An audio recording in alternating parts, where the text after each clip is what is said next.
سورہ مائدہ کی پہلی آیت میں معاہدات کے پورا کرنے کی تاکید کی گئی تھی۔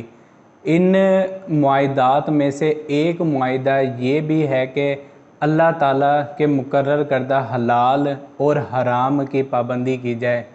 دوسری آیت میں ان معاہدات کی دو اہم دفعات کا بیان کیا گیا ہے۔ ایک اللہ تعالیٰ کے احکامات کی تعظیم اور ان کی بے حرمتی سے بچنے کی ہدایت، دوسرا اپنے اور دشمن دوست سب کے ساتھ عدل اور انصاف کا معاملہ کیا جائے اور ظلم کا بدلہ ظلم سے لینے سے منع فرما دیا گیا ہے۔ سورہ مائدہ کی دوسری آیت کے نزول کا سبب چند اہم واقعات ہیں۔ پہلے ان واقعات کو سمجھ لیجئے تاکہ آیت کا صحیح مفہوم دلنشیں ہو سکے۔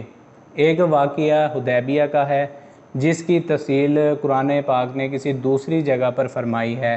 وہ یہ ہے کہ ہجرت کے چھٹے سال میں رسول نبی کریم صلی اللہ علیہ وسلم صحابہ کرام نے ارادہ کیا کہ عمرہ کریں گے۔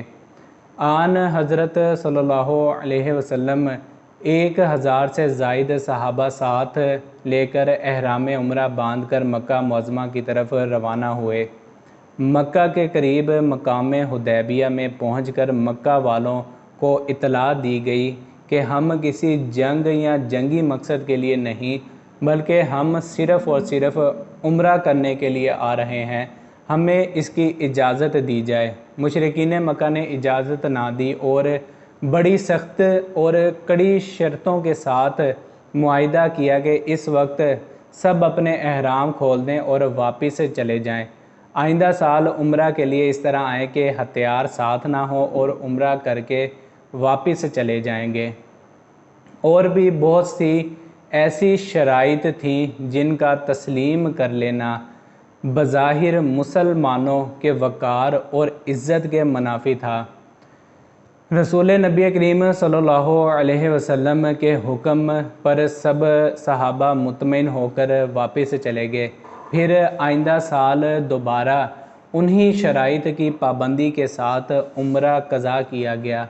بہرحال معاہدہ حدیبیہ میں ان توہین آمیز شرائط نے صحابہ کرام کے دلوں میں مشرکین مکہ کے لیے انتہائی نفرت اور بغض کے بیج بو دیے تھے۔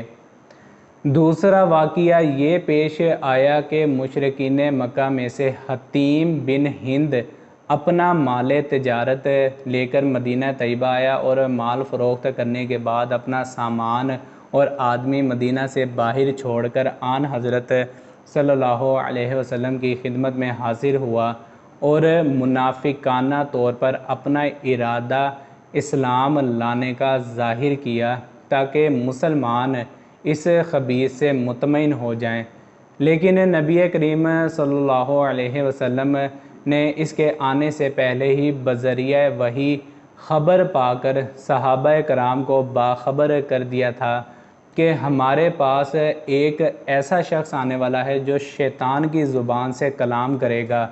اور جب یہ واپس گیا تو آپ نے فرمایا کہ یہ شخص کفر کے ساتھ آیا تھا اور دھوکہ اور دغا بازی کے ساتھ واپس لوٹا ہے۔ یہ شخص آن حضرت صلی اللہ علیہ وسلم کی مجلس سے نکل کر سیدھا مدینہ سے باہر پہنچا جہاں اہل مدینہ کے جانور چرائے جا رہے تھے۔ ان جانوروں کو اپنے ساتھ لے گیا۔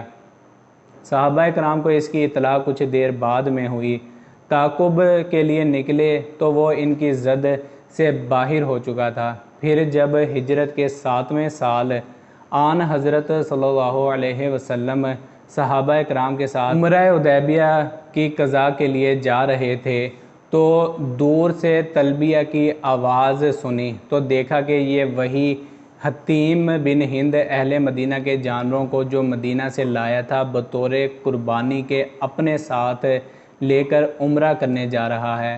اس وقت صحابہ کرام کا قصد ہوا کہ اس خبیث پر حملہ کر کے اپنے جانور چھین لیے جائیں اور اس کو یہیں پر ختم کر دیا جائے۔ تیسرا واقعہ یہ ہوا کہ ہجرت کے 8ویں سال رمضان المبارک میں مکہ مکرمہ فتح ہوا اور تقریباً پورے عرب پر اسلامی قبضہ ہو گیا۔ اور مشرکین مکہ کو رسول نبی کریم صلی اللہ علیہ وسلم نے بغیر کسی انتقام کے آزاد فرما دیا۔ وہ آزادی کے ساتھ اپنے کام کرتے رہے، یہاں تک کہ اپنے جاہلانہ طرز پر حج اور عمرہ کی رسومات بھی ادا کرتے رہے۔ اس وقت بعض صحابہ کرام کے دلوں میں واقعہ حدیبیہ کا انتقام لینے کا خیال آیا کہ انہوں نے تو ہمیں جائز اور حق پر عمرہ کرنے سے روک دیا تھا، ہم ان کے ناجائز اور غلط طریقہ کے عمرہ اور حج کو کیوں آزاد چھوڑ دیں، ان پر حملہ کریں، ان کے جانور چھین لیں اور ان کو ختم کر دیں۔ یہ واقعات ابن جریر نے باروایت نقل کیے ہیں۔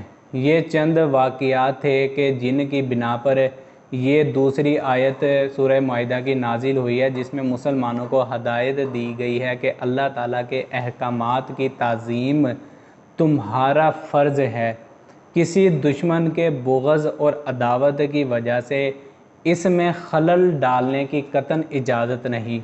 شہر حرم میں قتل و قتال بھی جائز نہیں، قربانی کے جانوروں کو حرم تک جانے سے روکنا یا ان کا چھین لینا بھی جائز نہیں۔ جو مشرکین احرام باندھ کر اپنے خیال کے مطابق اللہ تعالیٰ کے فضل و رضا حاصل کرنے کے قصد سے چلے ہیں، اگرچہ باوجہ کفر ان کا یہ خیال غلط تھا، تاہم شاعر اللہ کی حفاظت اور احترام کا تقاضا یہ ہے کہ ان سے کوئی بھی مزاحمت نہ کی جائے۔